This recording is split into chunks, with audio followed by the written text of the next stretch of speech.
Olá pessoal, boa tarde, tudo bem? Bom, hoje nós teremos mais uma live, tá? E seguindo aquele nosso projeto de falar um pouquinho sobre as repercussões do coronavírus nos contratos, nas relações de direito de família. Nós já abordamos bastante coisa, né? Nesses últimos dias. E hoje eu vou receber o Dr. Richards para a gente conversar um pouquinho sobre as repercussões nas relações de família. Com certeza que vai ser uma live muito produtiva, né? O doutor vai trazer bastante informações para a gente, que são informações relevantes para esses momentos, né, que nós estamos passando. E uma boa Boa tarde, tarde, doutor. doutora. Como está? Tudo bem? Tudo bem, graças a Deus. Maravilha, maravilha. Bom, primeiro, doutor, eu quero agradecer, né, pelo doutor ter aceitado esse convite, né, e com certeza hoje a gente vai trazer muita informação, né, para o pessoal.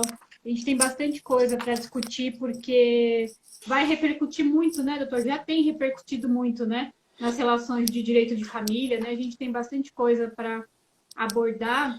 Então, Uhum. gostaria muito de Não, agradecer pela sua participação, por ter se disponibilizado, né, de dar esse tempinho aqui para a gente hoje. E eu tenho certeza que vai ser muito produtivo. Então, antes de qualquer coisa, quem estiver assistindo, se tiver dúvidas, vai encaminhando que a gente vai respondendo no decorrer da live. isso, com certeza. Eu acho bacana dessas lives aqui tirar um pouco daquele formalismo também que existe e mostrar assim, mais um bate-papo para todos nós, advogados, termos uma interação com nossos clientes e amigos também e tirar todas aquelas dúvidas maçantes, deixa eu só ajeitar aqui um instantinho, que existem. E o principal ponto, o assunto mais polêmico, acho que não só no Brasil, mas no mundo todo, é o coronavírus, né? Então, hoje nós vamos conversar bastante sobre os impactos do coronavírus, né, o Covid-19, nas relações regidas pelo direito de família, tá? Perfeito. O que eu venho muitas questões, muitas perguntas vieram até mim, seja de clientes, amigos, até no WhatsApp. Por que ocorre? O que aconteceu bastante foi determinada pessoa, geralmente o pai, pagava um valor X, determinado valor de pensão alimentícia, e em virtude desse isolamento, dessa restrição que todos nós tivemos que acatar, muitos empresários, muitos trabalhadores tiveram seus rendimentos, seus ganhos reduzidos. Todos. Seja categoria A, B e C, todas as categorias tiveram algum tipo de diminuição em seu ganho mensal. Então, eles queriam saber o que poderia ser feito nessa situação. Vamos pôr em números. Um cliente, ele pagava R$ 1.000 de pensão. Ele chegou e falou para mim, Richards, eu não consigo pagar R$ 1.000 esse mês. Eu paguei 1.000 em janeiro, paguei 1.000 em fevereiro, paguei 1.000 em março, mas abril eu não vou conseguir pagar 1.000, vou conseguir pagar 600. O que eu posso fazer? Eu disse primeiro, a primeira questão que eu tive com ele, esse acordo, ele está regulamentado na via judicial? Isso é importantíssimo, é Sim. importantíssimo. Está regulamentado na justiça. Porque a mãe que recebe os alimentos em nome dos filhos, se não tiver esse acordo regulamentado, ela não tem instrumento hábil para poder pedir uma execução futura. Então fica à mercê. Acordo verbal não é legal. Eu sempre oriento meus clientes. Acordo verbal não é legal, não é bacana. Muitos casais, após o término do relacionamento, eles ficam nesse acordo verbal. Acontece, 1, 2, 3, 4, 5 meses cumprem uma boa, de repente acaba. A pessoa some, não quer pagar mais, e vira todo aquele imbróglio, todo aquele empecilho, e fica uma situação chata para a mãe, pior para a própria criança, né? Então, é importante frisar que o acordo ele tem que ser regulamentado, tem que ser homologado pela justiça, seja qual for o valor, seja de 200, seja de 1.500.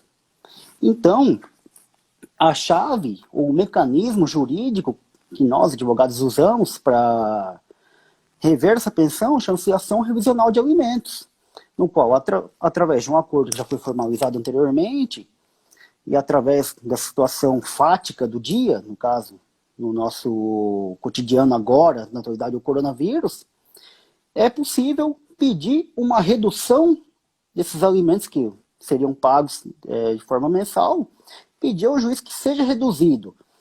É importante a gente comprovar para o juiz de família, que a pessoa está impossibilitada de efetuar o pagamento do valor que ela costumava fazer. Ela tem que demonstrar. Ou seja, a empresa teve que fechar por 10, 15 dias, as vendas caíram de forma brusca, perdeu o emprego, muitas pessoas vão perder o emprego. Então é importante já rever esse ponto da pensão dos filhos como uma prioridade, não deixar para depois, porque pode ter problemas, sim, imensuráveis, podendo levar, inclusive, até a prisão do devedor, o que não é interessante de nenhuma forma, né? Então, para que isso seja possível, nós ingressamos na ação no judiciário, ação de revisão de alimentos, no qual o juiz, eu gosto de falar sempre com meus clientes, existe uma balança, que a gente chama, é binômio de necessidade e possibilidade. Qual que é a balança da necessidade? São os gastos da criança. Ela precisa comer, ela precisa pagar a mensalidade, ela precisa ter vestuário, precisa de medicamentos, muitas vezes comidas especiais. Já a possibilidade significa que é o valor da possibilidade do pai ou da mãe, geralmente é o pai, né, que paga o valor a título de pensão alimentícia, seja R$1.000, R$2.000, uns salários como for. Então, o juízo ele vai analisar essa balança para deixá-la sempre de forma mais equitativa, sempre mais balanceada, podendo proporcionar o pagamento, que seja parcial, da pensão, para suprir as necessidades do menor. Então, a gente trabalha muito nisso daí. Perfeito. Até se eu puder só acrescentar, doutor, no sentido de que o doutor bem pontuou. Porque, assim, não é porque a gente está nessa situação que a redução ela é automática, né? E não é tão simples também. Ainda que a gente entre com a ação, né, é importante frisar o que o Dr. Richard falou. Você tem que comprovar que a sua situação mudou, né? Não é porque nós vivemos numa situação como essa, que nós estamos vivendo de pandemia, né, que a gente sabe que, num geral, todo mundo está sofrendo algum tipo de redução, né, de trabalho ou de salário, que você simplesmente vai chegar no judiciário e falar que você quer reduzir. Né? Então, assim, isso ainda não alterou, né, doutor? Isso é importante. Não, Que, assim, isso não vai ter que mudou. comprovar. Tem que ser documentalmente comprovado. Seja com uma carta de demissão, seja movimentação de conta bancária. Existem inúmeros meios de serem comprovados, mas a comprovação ela tem que ser efetiva, ela tem que ser demonstrada. A simples alegação, doutor, não tenho mais dinheiro para pagar pensão esse mês, não vai colar, não adianta. A gente tem que comprovar. E aí existem inúmeros mecanismos, né? Tem os decretos municipais que fecharam as empresas. Aqui na minha cidade, por exemplo, já está, se não me engano, faz 15 ou 20 dias numa restrição. Na primeira semana foi totalmente fechado, todos os comércios, em exceção os mercados, farmácias, óbvio. E na segunda ou terceira semana, se eu não me engano, já foi liberado, sim, mas de forma parcial, com horário de trabalho reduzido. E tudo isso vai gerar um reflexo lá na frente, na vida do trabalhador, do empresário. Ele vai ter os rendimentos diminuídos. Isso é matemático. Os números estão aí para provar. Então, e ainda com a MP, que é a 936, que trouxe essa possibilidade de você reduzir salário, reduzir a carga horária, e o complemento do judiciário, do governo para isso, a gente tem feito algumas análises nesse sentido, e como a legislação ela fala que o complemento não é um complemento total, é um complemento com base no que a pessoa teria direito a receber se ela fosse receber seguro-desemprego, está dando uma diferença. Tá? Então, possivelmente, foi isso que o doutor colocou, possivelmente, quase todo mundo vai ter, de fato, uma redução do salário, ainda que mantenha, né, se mantenha trabalhando com esse complemento que o governo vai fazer, ainda assim vai reduzir um pouco. Né? Então, também, talvez isso seja uma possibilidade de você já comprovar também que você teve a redução dos seus rendimentos. Mas isso também vai dentro do período que a gente estiver vivendo essa situação, né, doutor? Enquanto Sim, isso, com tá, certeza. depois retorna ao Com que certeza. era, né? Depois, Vai. depois, passado o momento do pico de crise, retorna-se à normalidade. Com certeza. Mas muitas pessoas, como já foi pontuado aqui, vão perder o emprego. Infelizmente, essa vai ser a nossa realidade. Então, é interessante já conseguir demonstrar isso aí, seja através do decreto, seja da MP, seja de outros documentos, ela tem que comprovar e já pedir a redução para evitar a revisão, perdão, para evitar um problema futuro, que o problema vai ser bem maior. Eu falo que sempre é uma bola de neve. Começa com uma bolinha de gude, vai rolando, quando você vê, já tomou tudo, tomou uma proporção assim já incontrolável. Então, nós advogados estamos aqui para orientar vocês, para a gente trabalhar junto, definir o melhor caminho e evitar problemas. A gente está aqui para solucionar, não para tumultuar, né? Com certeza, perfeito.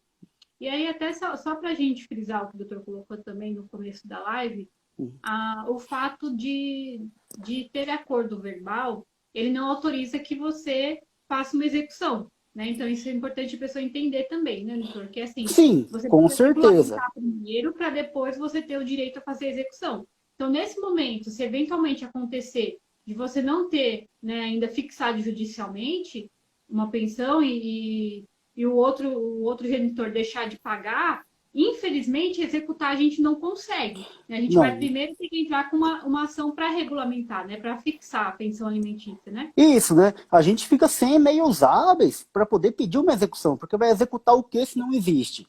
O que existia era um acordo verbal. Para a justiça, infelizmente, o acordo verbal não tem muita validade. Tem que ser formalizado por escrito e assinado. Isso que eu gosto de falar, formalizado, escrito e assinado. Só assim, a mãe ou o pai, o guardião, ele vai ter meios hábeis e instrumentos para poder pedir uma execução dos alimentos. Senão, como a doutora bem pontuou, nós vamos ter que entrar com uma ação de alimentos, vai ter que ser reconhecido, tem todo o trâmite processual, ele não é rápido, ele tem suas etapas que têm que ser respeitadas, até nós conseguirmos o título executivo. Então, é o que eu falo, mesmo se o casal terminou numa boa, acabou o relacionamento tranquilo, vamos regular essa pensão da criança, porque o problema futuro vai batendo na porta amanhã. São poucos casais que, infelizmente, conseguem levar um acordo verbal por anos. Uma hora ele dá um problema grande. É importante frisar aqui também, nós comentamos bastante sobre desemprego, né? O desemprego em si só, ele não autoriza a isenção do não pagamento da pensão. É importante lembrar isso daí. Então a pessoa tem que ter os meios, tem que ter um plano B ou C de poder estar suprindo essa pensão, porque são alimentos, é sobrevivência da criança, é prioridade da criança, né? Então o desemprego em si só, ele não é uma justificativa plausível. Temos que comprovar contra justificativas, óbvio, mas só o desemprego também não cola, né? E mesmo porque a criança depende também, né? Desse valor para a sobrevivência também, né, doutor? Não Com é, a gente certeza. entende a situação, né, de desemprego, mas infelizmente, né, criança come, né, A criança come, criança tem todos os cresce, gastos mensais, né? Então, tem assim, gasto a com gente roupas, infelizmente tem tem que ter gasto com essa noção também. medicamentos. Então, o desemprego em si só, ele não autoriza. Então, vamos lá, né? Perfeito. Vamos lá. Outro ponto, bastante surgiu aqui, bastante dúvida, até foi comentado nas redes jurídicas, sobre a visitação dos pais perante as crianças durante o coronavírus. Qual foi a situação? Um pai, ele retornou, não me recordo agora de que país, era da Europa, em que estava tendo o pico do surto do coronavírus. Retornou à sua residência na casa, queria visitar o filho. O que a mãe fez? Correu, bateu na porta do Poder Judiciário e disse: doutor, esse pai não pode visitar o meu filho, porque ele estava no pico da doença e pode ter se contagiado. O que o Judiciário fez? suspendeu a visita dele, o que eu acho que foi uma decisão muito sábia. Porque, como todos nós sabemos, estamos acompanhando no jornal, cotidianamente, né? O, o ciclo do vírus ele é de 14 dias, até apresentar alguma manifestação, seja tosse, coriza, dor de garganta, todos os sintomas provenientes dessa doença. Então, o juiz ele suspendeu essas visitas em face ao menor, enquanto não passasse esse período de quarentena. Por que o juízo decidiu sobre isso? Existe um princípio chamado no direito de família, chamado de princípio do melhor interesse da criança. Então o juiz, ele, visualizando esse princípio, decidiu por optar em suspender a visita. Porque é melhor que o pai fique alguns dias afastado da criança e se confirme que não esteja contaminado ou que se esteja procurando o tratamento adequado, do que visitar essa criança e passar o contágio para essa criança, que vai passar para a mãe, que vai passar para outro irmão, e consequentemente vai. Então, eu acho que foi muito sábio essa decisão e tem que ser acatado. E aí vale, acho que o bom senso também, né? Não precisa da mãe correr lá no Poder Judiciário e implorar para o juiz pedindo uma decisão para que o pai não visite, né? Acho que vale... Né? Não deveria, né? Eu acho que vale muito, nessa hora, o que vale é o bom senso e o diálogo. Pai, espera um pouquinho, espera alguns dias. Já ficou uns dias fora. Não vai fazer tão mal para a criança ficar mais uns dias afastado de você. Vai ser mais maléfico você vir e passar uma doença para a criança. Então, eu acho que foi muito acertado. Sempre visando o melhor interesse da criança. Muito bacana isso daí. Sim. Eu tenho visto uma grande discussão sobre isso, justamente porque vejo algumas perguntas também nesse sentido, porque tem algumas mães, né, que estão com filhos que não gostaria que o pai viesse visitar ou mesmo levar as crianças para outro ambiente, porque a gente está num momento que é de isolamento. É um momento crítico, né? Ter contato dentro daquele grupo que você tem na sua casa, né? Ficar dentro da sua casa, né? Evitar ao máximo esse transporte, né? Essa saída da sua residência. Então, tem alguns pais que têm insistido, né, em fazer a visitação, né, em continuar a visitação. E aí, nesse sentido, eu gostaria de saber até a sua opinião, seu posicionamento, e até com o que o doutor já está acompanhando, como é que tem ficado? Mesmo que não tenha suspeita, doutor, mesmo que não tenha suspeita de que esteja contaminado, ou que o pai possa ter tido contato com alguém que tem o vírus, se haveria, por hora, essa sugestão, digamos assim, essa orientação de não haver essas visitas presenciais no momento? Bom, o que eu acredito, né? Cada situação é uma situação que tem que ser avaliada de qual o seu acordo. Se o pai acredita que está tomando as medidas cabíveis, as orientações passadas pelas organizações de saúde, usar álcool em gel, usar o tapa-boca, higienização das mãos, evitando lugares com muitas aglomerações, eu acho que a visitação ela é válida. É válida continuar as visitações, sempre observando essas restrições, óbvio, não indo em supermercado, não indo em parques, não indo em lugares com muitas pessoas, ou com pessoas possivelmente infectadas, né? Eu acho que vale a visitação. Mas existem outros meios também.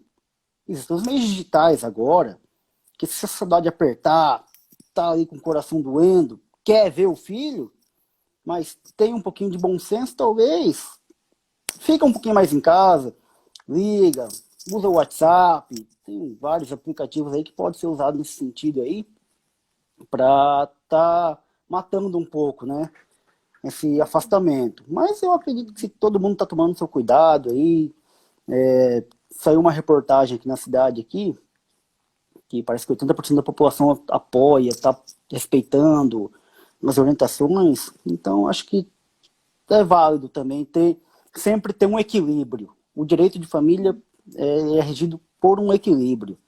Então, Sim. Se Eu estiver acho que o bom tranquilo, eu senso, acredito que tá tudo bem. sim, o bom senso acho que tem que imperar. Acho que é uma coisa que a gente sempre fala no direito de família, né? Porque por Uhum, mais que a gente regulamente tudo isso, né, doutor? Regulamente a pensão, regulamente as visitas, regulamente toda essa questão, né? A gente tem que ter um bom senso também e uhum. saber, de vez em quando, ser um pouquinho mais tranquilo nesse sentido, porque aquilo que a gente regulamenta é o mínimo, né? É o básico, né? Mas fora Isso. dessa regulamentação, tem toda uma questão que a gente tem que pensar sempre no melhor interesse da criança, como o doutor bem colocou. Né? Então a gente tem que ter um pouquinho também de cuidado no que a gente faz, né? Porque Uhum, isso com pode, de certeza. fato, surtir algum efeito negativo na criança, né? E, de fato, a gente já vive um momento tão complicado, né? Que é agora essa questão do coronavírus, da questão da pandemia, de ter que ficar em casa, ter que ficar em isolamento, né? Já é uma situação tão complicada e se a gente deixar que essa situação se torne ainda mais complicada para a criança por causa dessas questões, né? Eu acho que é ainda pior. E uma coisa que a gente tem falado todas as lives, né? A gente tem discutido Uhum, outras relações, né? É muito importante a gente entender que o direito de família ele é uma questão um pouco mais, né, separada de tudo que a gente vive nas outras áreas do direito, né? É uma coisa muito mais focada ali em, de repente, uma com coisa certeza. sensível que é relacionamento, né? Então a Sim, gente precisa ter esse cuidado, né? A gente tem falado muito em questão de negociação com relação às outras áreas, né? Mas assim, não deixa de ser uma negociação aqui também, né, entre os pais, né, com ter esse certeza. bom senso, né, ter esse consenso também aqui.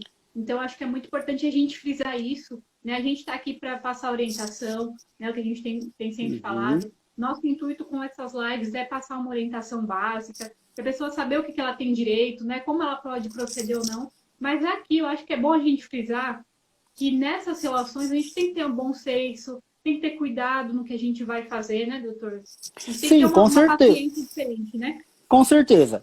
A flexibilidade nessa hora, ela é essencial. Você tem que saber, os pais têm que saber administrar a situação. Tem que saber levar, saber a hora de ser um pouco mais rígido com o que for necessário e mais flexível com o que for necessário também. É Com certeza. importante frisar também, essa hora, eu acho até engraçado. Eu falo para os pais, vamos deixar a birra pro lado de fora do escritório, tá? Vamos resolver isso daqui. Vamos visar o que é interessante para a criança. A gente tem que frisar para vocês, para os clientes, que é a criança que tem o direito de ter os pais próximos, e não os pais só com o direito de ver as crianças. O principal interesse, o principal direito é da criança, de ter o acompanhamento de ambos, né? Então, tem que ser frisado isso daí. Tem que ser pontuado, tem que ser flexibilizado e tem que ser trabalhado. O diálogo e o bom senso, nesse momento aqui, é primordial. Necessariamente primordial. E não pode abrir mão disso daí. Não pode mesmo. Perfeito. Acho interessante, até antes de continuar, só fazer o doutor fizesse só um esclarecimento, que eu recebo muitas essas dúvidas, quando Uhum, eu já trabalhei muito nessa área, né? E uhum, hoje em dia eu já estou um pouco mais afastada, minhas áreas mais de atuação agora são trabalhista previdenciário, né? Mais certo. focado nisso, mais focado no civil, em contratos. Então, eu já trabalhei muito nessa área, então eu recebia muitas dúvidas no sentido de se ele não está pagando a pensão, né? Se o outro genitor não está pagando a pensão, também não tem o direito de visitar. Né? Eu acho que é bom a gente esclarecer isso Sim, também, aproveitar o muito momento bom. para a gente esclarecer isso. Né? Sim, muito bem pontuado. Não é, porque, a princípio, não é porque o pai está deixando de pagar a pensão ou está pagando de forma parcial que ele tem o direito de visitação impedido, tá? São duas coisas diferentes, são duas situações, embora andem juntas, são separadas. Uma coisa, uma situação, é o pai não está pagando a pensão. A gente não sabe o motivo. Pode estar desempregado, pode estar doente, pode ter tido outro filho, pode. N imprevisto pode ter ocorrido na situação do pai. E não é por isso que a mãe pode, a seu bel prazer ou por livre iniciativa, impedir a visitação dele com o filho. Por isso, existem as tutelas judiciais. Existem os instrumentos que nós podemos usar para trabalhar, para buscar a solução desse problema. No caso, o pai não está pagando, executa. O pai não está cumprindo com a licitação, informa o juízo. Ele vai tomar as medidas necessárias para que seja cumprido o que foi acordado anteriormente. Perfeito. Perfeito.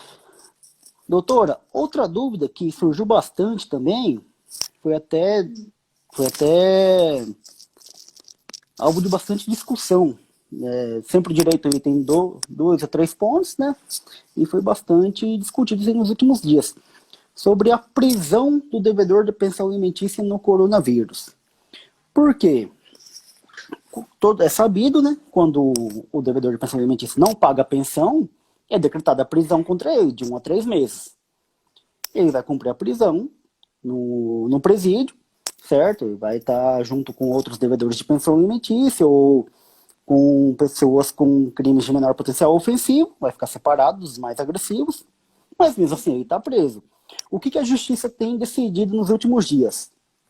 Como dever pensão alimentícia não é um crime tipificado no Código Penal, não é um crime gravoso contra a vida, algo do tipo, tem decidido por decretar a prisão do devedor em regime domiciliar, seja com tornozeleira eletrônica ou outros meios de monitoramento do preso. Então tem decidido, com certeza.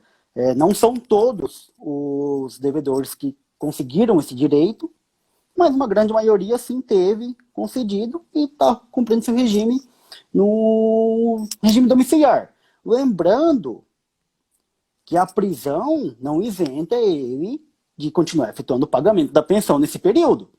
A pensão vai correndo mês a mês, com juros, correção e multa e o que for previsto no acordo. Então, é necessário ter esse bom senso também. Não é porque eu fui preso que eu estou livre de 3 pensões. Negativo, isso não existe. E é uma questão, assim, embora seja muito nítido para nós, muitas pessoas pensam que é assim que funciona. Fui preso, então estou isento. Não. A dívida continua. Continuando a dívida, o devedor da pensão pode ser executado, pode ter seus bens penhorados, conta bancária, carros, casa, enfim. Então, a dívida continua. É importante lembrar disso daí. Eu acho que o pessoal confunde muito porque a gente fala em prisão, né? E prisão, para a gente, né, para o senso comum, é uma forma de punir, né? Uhum. Então, assim, o pessoal entende que se você foi preso, você está sendo punido porque não pagou, né? Mas não é esse o intuito da legislação, né? A legislação não utiliza a prisão como uma forma de punição, né? Uma forma de coerção, uma forma de te obrigar a pagar, é diferente, né? Aquele é um tipo de prisão coercitiva e não punitiva, né? Coercitiva e pedagógica. Ela tem um intuito, o objetivo dela não é levar o devedor preso, mas forçar ele a pagar a pensão antes de ser preso. Tanto é que ele tem a partir do momento que o devedor ele recebe a citação, a intimação do oficial de justiça, ele tem um prazo para efetuar o pagamento ou justificar o porquê não o fez, né? Ou ele faz o pagamento, ou entra no acordo, pode ser parcelado, também é válido, ou justifica, olha, não fiz o pagamento porque eu estou doente, eu não fiz o pagamento porque eu perdi o emprego e estou sem minhas economias. Alguma justificativa ele tem que dar. Então, a prisão, nesse caso, ela não é forma de punir, é forma de coerção. É importante frisar isso daí. Perfeito. É muito interessante dar essas informações, porque é o que eu tenho conversado muito com os colegas. A gente recebe algumas informações, né, na mídia, na verdade, pessoas no geral, né, recebem muita informação da mídia, né? Onde eles buscam informação é na mídia. E a gente percebe que acho que até por falta de conhecimento mesmo de quem apresenta, de quem passa as informações, até eles não sabem informar, né? Então, às vezes, as informações elas ficam muito perdidas, né? Ficam muito mal explicadas e aí as pessoas acham que tem direitos que ela não tem e tem vezes que elas não sabem que tem direitos, né? Porque elas não recebem a informação corretamente. Então, acho que esse também é o papel do advogado, é o que eu tenho falado bastante com os colegas. esse também é o nosso papel enquanto advogado, né? De Sim, orientar, com de dar certeza. essas informações e, de fato, deixar as pessoas bem cientes do que elas têm direito, né? E de coisas que não Uhum. são, de fato, direitos, né? Que não é bem assim que funciona. Então, a gente tem que ter essa noção e entender, né? Então, essa questão da prisão é uma coisa que eu acho que vale muito a pena ter entendido isso, que Uhum. não é porque você foi preso que você que a gente vai esquecer o que você devia, né? Não é porque você foi preso que você está sendo punido, não é isso, né? Não é o intuito da legislação, não é te punir porque você não Não, pagou, nenhuma, né? É nenhuma. mais um meio que a legislação encontrou de conseguir que o devedor pague, né? Esse é o intuito, essa de fato é a finalidade da prisão, né? Então, acho que é bom, bem interessante a gente deixar isso bem claro. Sim, com certeza. Mais uma vez, a prisão é utilizada em último caso. Em último caso pelo judiciário. Primeiro, o juiz aí vai te intimar, vai dizer, fulano, pague o valor tal, não vai pagar. Posteriormente, vai ser decretada a prisão. Eu já ouvi dizer numa palestra de um juiz especializado em direito de família, ele mesmo confessou que ele não gostava de usar a prisão como um instrumento de obrigar o pai a pagar a pensão alimentícia, porque não pode um pai deixar chegar a determinado ponto, a esse ponto, para ele se virar e pagar a pensão. A pensão alimentícia é uma obrigação do pai, é um dever. Ele tem que sim ou sim pagar, seja num valor menor, seja num valor maior. Ele tem que ser obrigado a pagar. Então, é algo cultural, é um costume, não sei te dizer bem o que é, mas as pessoas desdenham da justiça. Não, mas a justiça está aqui, ela funciona. Ela está aqui e vai ser cumprida. Então as pessoas dizem, não, deixa, não vou pagar. Não é assim, a gente tem que frisar. A obrigação é cumprir. Tem que cumprir. É o nosso papel estar aqui e orientar, tanto o pai quanto a mãe, todos os familiares, em todos os sentidos. E voltando, como a doutora logo mencionou, a mídia passa uma informação, muitas vezes errada, muitas vezes certa, mas na maioria das vezes ela passa de uma forma parcial. Então, determinada pessoa ela vê, ela entende de um jeito. Vai passar para o vizinho, já passa, já entende de outro jeito. E gera aquele efeito borboleta. Então, vizinho não é advogado. Quando você tem uma dúvida, procura um advogado que ele vai poder te orientar. Isso que eu gosto de falar. Então, surgiu uma dúvida, liga. A gente tem um WhatsApp hoje em dia, a gente tem outros aplicativos, tem inúmeras formas de entrar em contato com o advogado, através do Google também, Sim. que a gente está aqui para te orientar. Mas eu acho que de fato é uma questão cultural nossa mesmo. A gente também tem conversado com alguns colegas nesse sentido. Que as pessoas, elas têm a concepção de que eu vou buscar advogado quando eu precisar entrar com o processo. Quando eu tiver, quando for a última coisa a ser feita mesmo. Então, eu vou tentar me virar sozinho, eu vou tentar fazer do jeito que eu acho que é correto, e só aí, se de fato der o problema, eu não conseguir solucionar mesmo, é para isso que advogado serve. Né? Que advogado, o pessoal tem a mentalidade que advogado serve para processo, para a gente entrar com processo. E cada vez mais, uma coisa que também eu tenho aproveitado nessas lives para discutir isso e conversar com os colegas a respeito, é que cada vez mais o papel do advogado, enquanto passar essa orientação antes de qualquer problema, fazer essa assessoria, né, fazer esse atendimento inicial para explicar o que tem que ser feito, como as coisas funcionam, né, tudo isso que o doutor falou. É um canal que agora está aberto, a gente tem tentado ao máximo trazer essas informações. Né? A gente usa muito a rede social justamente para isso, né? Porque a rede social é um canal que, se bem utilizado, né? Que eu falo, a gente tem que saber bem utilizar. Sim, Né? Porque claro. também, só para você ficar no seu Instagram, no seu Facebook vendo memes, Perdendo o dia inteiro não tempo. vai servir para nada. Né? Não, não. Mas assim, se você souber utilizar a sua rede social também como uma forma de obter conhecimento, você vai conseguir. Sim. Né? Diversos dos colegas que vieram aqui e que eu trouxe para participar das lives são colegas que trazem informações quase que diariamente, né, ou Uhum. diariamente, sobre temas jurídicos no geral, né, de forma simples, de forma clara, de forma direta, bem explicativo. Então, eu acho que isso é muito importante. A gente tem que abrir a mente também das pessoas nesse sentido. Advogado, ele serve para orientar também, né, não só para entrar Sim, no processo. E a orientação, às vezes, ela ajuda tanto que a gente não precisa entrar com o processo. com Né? Então, assim, certeza, com tem isso certeza. também. Tem essa É, questão também. Então, acho que isso é muito importante. E só pegando um gancho, só para não me perder, doutora, eu queria uhum, que o senhor só explicasse, aproveitando sua presença aqui. Tem duas perguntas que o pessoal responde, que o pessoal pergunta muito e que o pessoal tem muita dúvida. A primeira questão é pensão alimentícia. O nome alimentício ou alimentos, às vezes causa na pessoa que paga uma uhum, impressão de que ela está pagando apenas para outra pessoa comer.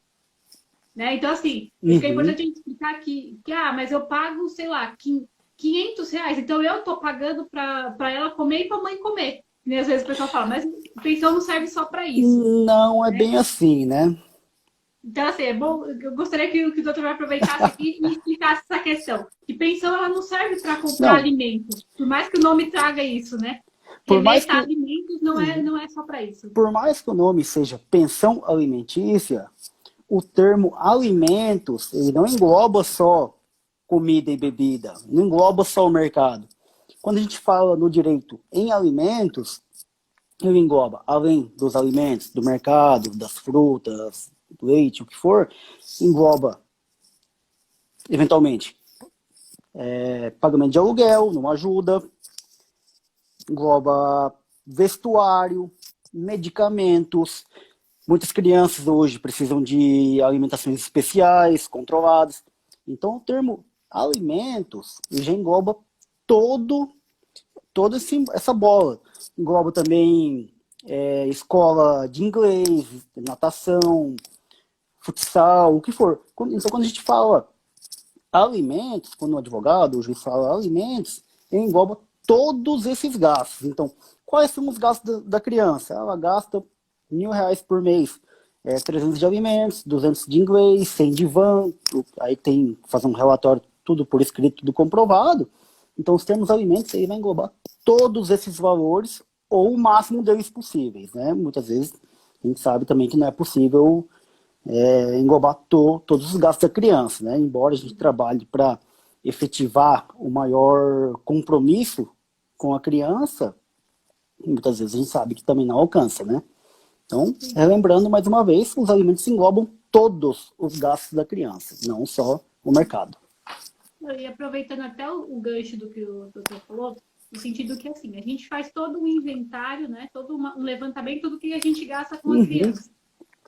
Mas não necessariamente, como o doutor colocou, que a criança tem um gasto mensal, por exemplo, de R$ 1.000, que cada pai vai entrar com R$ 500, né, doutor? Não é bem assim que funciona, não é bem assim que a legislação traz. Né? A avaliação ela vai também de acordo com que cada pai, né, cada um dos genitores pode contribuir. Não necessariamente porque a criança tem um gasto de 1.000, cada um vai pagar 1.000, né? Cada um vai pagar 500. Quer Cada um vai dizer, pagar 500, né? que um, de repente, recebe um salário mínimo e o outro, por exemplo, recebe R$ 5.000. Né? Então, a gente tem uma diferença que também precisa ser levada em consideração nesse sentido, né, doutor? Sim, com certeza. Igual nós comentamos no início desse encontro, existe a balança, binômio, necessidade e possibilidade. Vamos imaginar que suas mãos são dois pratos da balança.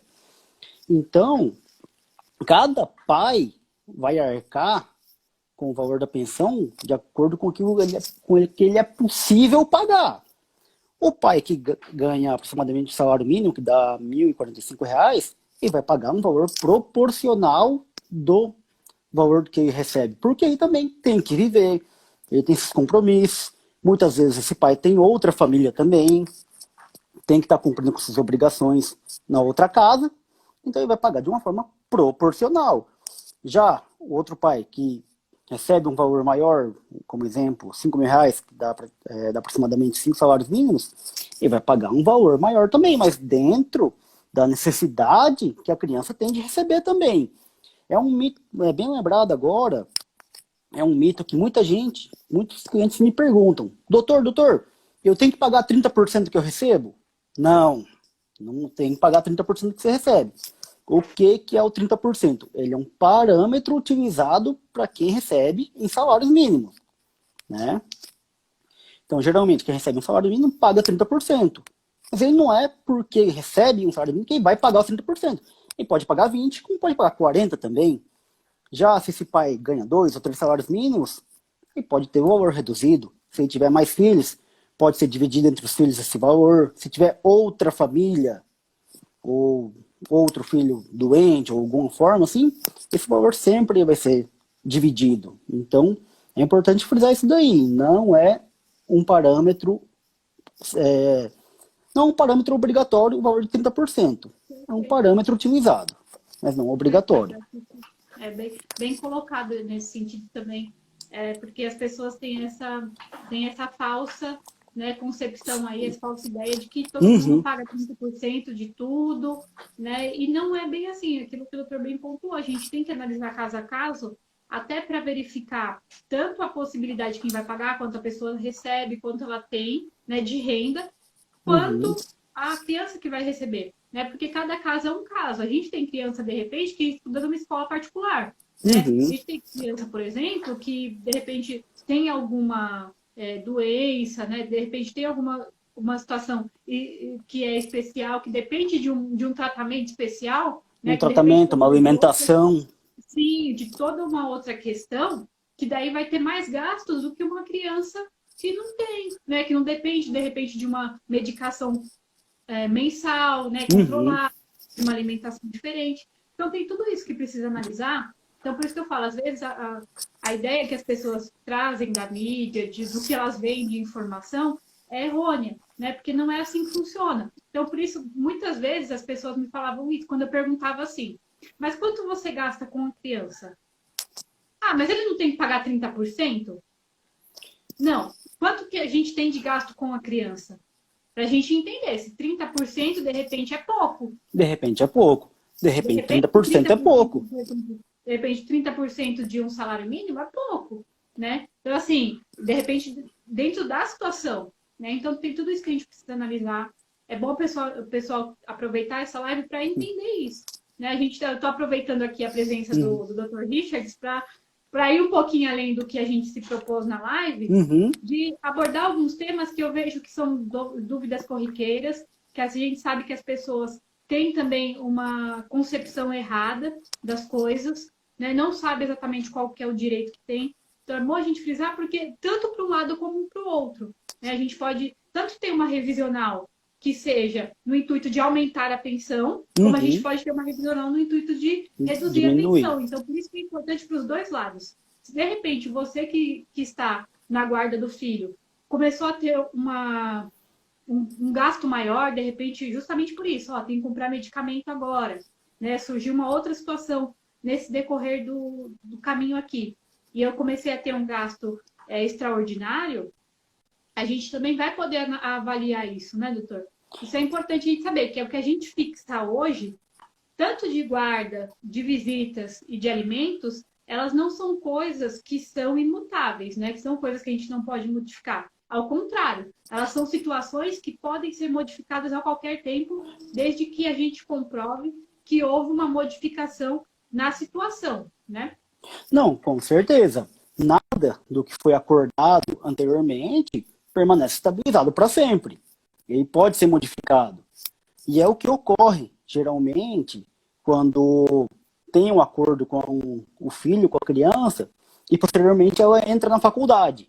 A criança ela cresce e entra na faculdade. Obviamente, os gastos vão aumentar. Por quê? A criança, né, já o adolescente, no caso, pode morar em outra cidade, pode ter custo com locomoção, custo com alimentação, custo com mensalidade de faculdade, diversos outros custos. Então, tudo isso, o que foi acordado anteriormente, mês passado, ano passado, 3 anos atrasados, ele pode e deve ser mudado. E a doutora pontuou agora há pouco. As pessoas têm que tirar um pouco da cabeça de que o advogado só serve para processo. Não, o advogado ele não serve para processo. O advogado ele serve para te orientar tanto no preventivo como te assessorar na parte processual, no repressivo. O que vem sendo aplicado ultimamente no direito, na parte do processo civil? A conversa, o diálogo, a audiência, a parte preventiva. Vem cá, pai, vem cá, mãe. Vamos acertar essa condição, vamos acertar isso aqui. As coisas vão funcionar assim, daqui para frente, dessa forma. Vamos colocar isso no papel? Por quê? Reafirmando mais uma vez. Doutor, tá dando uma cortadinha um pouquinho, vamos ver se volta, porque deu uma cortadinha aí na sua fala. Ah, tá. Oi. Qual parte cortou, doutor? Peraí. Cortou. Aí, acho que agora voltou. Cortou quando o doutor estava pontuando da questão de ter que ter atenção mesmo, essa questão de quando modificar a situação, que a gente tem esse canal, né, aberto, e que advogado também não serve só para o processo. A gente pode aproveitar a situação para um diálogo, um acordo, né? As pessoas, elas usam, pensam, seja por um costume que foi instalado ao decorrer dos anos, que o advogado só presta para o processo. Se eu não tenho um processo, não preciso de advogado. Não, está errado. Você precisa de um advogado desde a parte que você tem um direito que foi atacado. Então, nesse primeiro momento, você teve um direito restrito, vai atrás de um advogado, busca orientação, conversa, explica, mostra para ele, tem um documento tal coisa, foi acordado isso, não está cumprindo, o que a gente pode fazer? Não deixa se instalar aquele problema que vai ficar difícil de resolver. Para resolver, pode ser resolvido. Mas quanto mais deixar, mais complicado é. Então, o advogado ele trabalha muito, a gente está trabalhando muito hoje em forma preventiva. No sentido de orientação, evitar a judicialização, fazer acordo, pôr no papel, faz o acordo, joga para o juiz, ele analisa, homologa. Então, observar isso daí. O advogado ele não presta só para o processo. Ele está aqui para te orientar, para te ajudar. Você tem que ver o advogado como seu amigo. Perfeito, perfeito. E saber que você pode contar com o advogado mesmo para tirar suas dúvidas, né? Para ter uma orientação antes mesmo de você proceder. Né? Por exemplo, eu quero entender como é que eu devo agir aqui, né? Como é que eu faço. Então, assim, o advogado ele serve para isso também, para orientar. Sim, né? Para orientar, mostrar os caminhos, né? Mostrar os possíveis caminhos, o que pode dar errado, o que pode dar certo, qual é o melhor caminho. O advogado ele sempre vai te orientar ao melhor caminho. Ele sempre vai te dar a melhor solução dentro do caso em questão. Cada caso, cada cliente que vem aqui no meu escritório, por mais que sejam as histórias parecidas, cada história tem a sua peculiaridade, cada história tem sua singularidade que tem que ser observada para buscar a melhor solução para aquele problema. Então, Perfeito. Vem aqui, tá com alguma dúvida, chama no WhatsApp, chama no Instagram, liga, bate na porta, mas não deixe de procurar um advogado a partir do que tem direito. Perfeito. Tá meio ruimzinho, tá meio ruim a conexão. Tá cortando? Mas também já estamos chegando aqui no final. Doutora, eu queria só tirar mais uma dúvida, né? Na verdade, esclarecer para o pessoal, que eu vejo que é uma dúvida muito comum. Guarda compartilhada. Né? O pessoal confunde muito guarda compartilhada com guarda alternada. Né? Então, assim, só para o doutor só pontuar nesse sentido. E se alguém tiver mais alguma dúvida e quiser já deixar nos comentários, o doutor responde depois que ele finalizar essa. Com certeza. Essa é uma dúvida. Maior dúvida, parece, é essa de confundir questão de guarda compartilhada e guarda alternada. São institutos totalmente diferentes. A guarda compartilhada geralmente o filho mora com um dos pais, mas a responsabilidade dos pais permanece sobre a criança. Ou seja, ambos os pais vão matricular a criança na escola, Um pai leva na escola, outro busca. Um pai leva no futebol, outro busca. É a participação dos pais na vida do filho. Ela participa de forma contínua, efetiva. Não necessariamente que o filho more na casa de um ou de outro em determinado tempo. Já a guarda alternada, o filho mora, ou seja, 15 dias na casa de um, ou 15 dias na casa de outro, ou 30 dias, e o poder e a responsabilidade dos pais se transfere toda vez que o filho vai morar com o pai ou com a mãe. Se o filho está esse mês com a mãe, ela é totalmente responsável por ele. Não que o outro pai fique isento, jamais. Mas limita-se um pouco a responsabilidade dele e alterna-se mês que vem, tornando a responsabilidade do pai no mês que está morando com ele. A guarda alternada, ela não é muito adotada no Brasil. O judiciário ele tem entendido que ela não é tão benéfica para a criança, uma vez que a criança ela não cria raízes, não cria laços, não cria até as próprias amizades da vizinhança, né, da rua, porque ela fica um mês aqui, um mês lá, um mês aqui, um mês lá. Então ela não cria raiz, ela não cria laço, então não é bom. O que a justiça tem entendido que é bom para a criança? A guarda compartilhada, a criança mora com um guardião, na maioria das vezes com a mãe, em determinado tempo, cada 15 dias, cada 10 dias, ela vai e passa uma semana com o pai, ou vice-versa. Porque assim, o direito tem entendido que a criança cria laços, cria raízes e cria referências, o que é mais importante. Então tem essa diferença que tem que ser observada.